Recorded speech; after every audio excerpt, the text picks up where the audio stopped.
maybe this is how my story ends. But fate had a plan. During the coronation, Prince Harold stood proudly before the crowd, his new wife beside him. The chief priest lifted the royal crown, chanting the ancient words of blessing. When he tried to place it on Harold's head, it wouldn't fit. The priest frowned, tried again. Still, it wouldn't stay. The crowd murmured. Something was wrong. Then, the priest stepped back, his body trembling as the spirit took over. He began to chant, spinning slowly, his staff striking the ground. The air grew thick. Finally, he pointed at Harold. "This man," he said in a deep voice, "is not the true son of the late king. The crown rejects him." The crowd gasped. Princess Amma froze. Harold turned pale. "What nonsense is this?" he barked. But the priests continued. "Your mother carried you for another man before marrying the king. The gods have spoken." The queen of Ezurana fell to her knees, crying.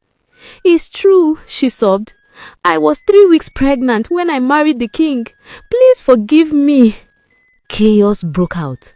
Amma collapsed, screaming, "No, no, this can't be." Harold pulled away, shaking his head in disbelief.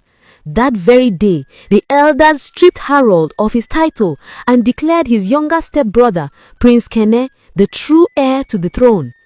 As the royal family of Ezurana went through cleansing rituals for the abomination, news reached Lara's palace. She had slowly begun to recover. Miraculously, her leg healed faster than expected. Prince Kene came to visit. Unlike Harold, he was calm, wise, and gentle. He admired Lara's heart and spirit, and over time, the two fell in love. When the day came for Kene's coronation, he chose Lara as his bride, and this time, the crown fit perfectly. The people rejoiced, not just because a new king had risen, but because the kind-hearted princess who had once been broken was now queen. Not long after, Amma returned to the palace, her clothes worn, her face pale from shame. She requested a family meeting. Before everyone, the king, the queen, and the court elders, she fell to her knees and confessed everything.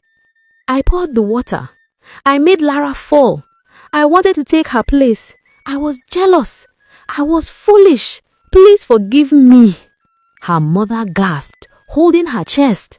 "Amma, how could you be so wicked?" But before she could say more, Lara stood up slowly and said, "Mama, please, I forgive her. If I hadn't fallen, I wouldn't have met my true destiny."